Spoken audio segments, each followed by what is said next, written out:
Hello friends, आज हम पढ़ेंगे अव्यक्त पुरुष के क्या लक्षण हैं। मतलब व्यक्त और अव्यक्त में जो डिफरेंस होता है वो हम देख चुके हैं। और आज हम देखेंगे अव्यक्त पुरुष के क्या लक्षण होते हैं। मतलब हमें कैसे पता लगेगा कि ये अव्यक्त है, उसको हम कैसे डिसाइड करेंगे, उसके क्या सिम्टम्स होंगे जिससे हमें ये एहसास हो जाएगा कि वो अव्यक्त है। हम उसको एनालिसिस कर पाएंगे कि वो अव्यक्त है। तो ये आत्मा जो होती है वो अव्यक्त होती है। तो इसमें हम आत्मा के अव्यक्त के लक्षण देखेंगे। ये कहाँ वर्णित है? ये चरक संहिता के शारीर स्थान के अध्याय नंबर 1, जिसका नाम है कथिता पुरुष शारीर अध्याय, उसके श्लोक नंबर 70 और 73 में वर्णित है। तो अव्यक्त का जो अव्यक्त पुरुष होती है, जो आत्मा होती है, उसका पहला लक्षण क्या है? प्राण, अपान। प्राणवायु और अपान वायु का चलना। प्राणवायु यानी कि श्वास का चलना, और अपान वायु यानी मलमूत्र का त्याग होना, फ्लैटस का पास होना, ये अपान वायु से होता है। तो इनका वर्क प्रॉपरली होना ये अव्यक्त पुरुष का लक्षण है, यानी कि आत्मा का लक्षण है। निमेषादय, निमेषादय मतलब closing of eyes and opening of eyes. निमेष, उन्मेष।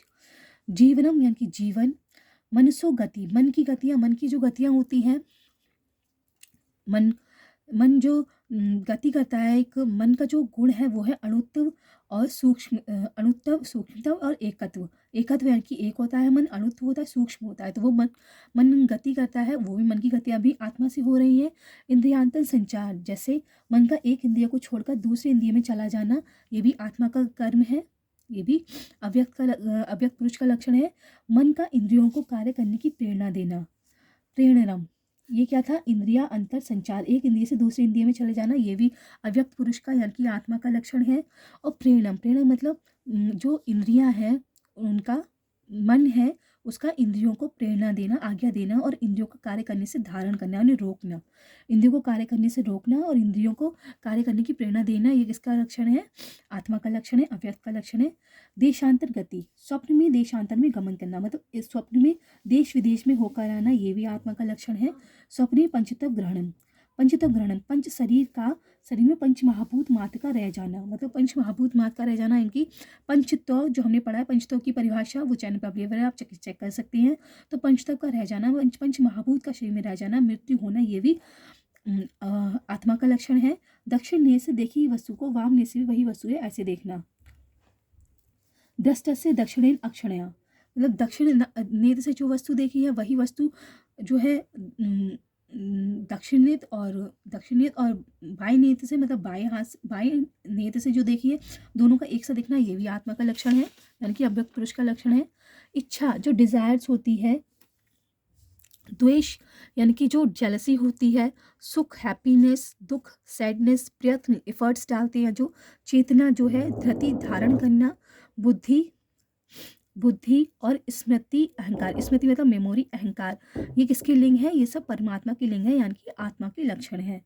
यस्मात् समूह उपलभ्यन्ते लिंगा येतानि जीविता, इस कारण से ये अप्राण, अपान आदि लक्षण जीवित प्राणियों में ही प्राप्त होते हैं। लिंग्या अन्यतानि जीविता, जीवित प्राणियों के ही ये लिंग है, लक्षण है। मृत प्राणियों में ये नहीं होते हैं। मृतस्य आत्मलिंगानि न, मृत में ये नहीं होते हैं, इसलिए महर्षिगण ने आत्मा का लक्षण मानते हैं। इसलिए तस्मात् आहु महर्षिया, ये महर्षि लोग आत्मा का लक्षण मानते हैं।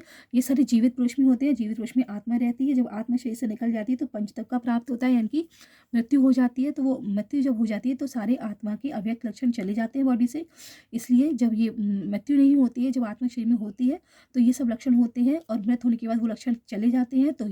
तो ये आत्मा के लक्षण बताएं, क्योंकि मृत होने के बाद आत्मा ही शरीर से जाती है, पूरा शरीर तो वैसा ही रह जाता है। तो इसलिए उसको आत्मा के लक्षण बताए हैं आचार्य चरक ने। तो कौन कौन से लक्षण है? इच्छा, देश, सुख, दुख, प्रयत्न, चेतना, धृति, बुद्धि, स्मृति शक्ति, अहंकार।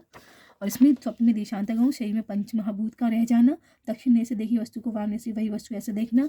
प्राणवायु, अपान वायु को चलना। निमेष, उन्मेष, जीवन, मन की गतियाँ, इंद्रिय संचार, मन का इंद्रियों को कार्य करने की प्रेरणा देना, और इंद्रियों का कार्य करने में धारण करना, कार्य करने से धारण करना, ये अव्यक्त पुरुष के लक्षण है। ओके फ्रेंड्स, तो ये थे अव्यक्त पुरुष के क्या लक्षण होते हैं, आत्मा क्या लक्षण होते हैं, ये हमने देख लिया। चैनल पर वीडियो अवेलेबल है कि अव्यक्त और व्यक्त में क्या डिफरेंस होते हैं, वो आप चैनल पे जाके चेक कर सकते हैं। पंचतत्व की परिभाषा भी चैनल पे दी हुई है, वो भी आप चेक कर सकते हैं। तो गाइज ये थे। इससे आगे आने वीडियो में हम और भी इंपॉर्टेंट टॉपिक्स पढ़ेंगे। Till then, thank you, have a nice day. जय हिंद, जय भारत, जय आयुर्वेदा।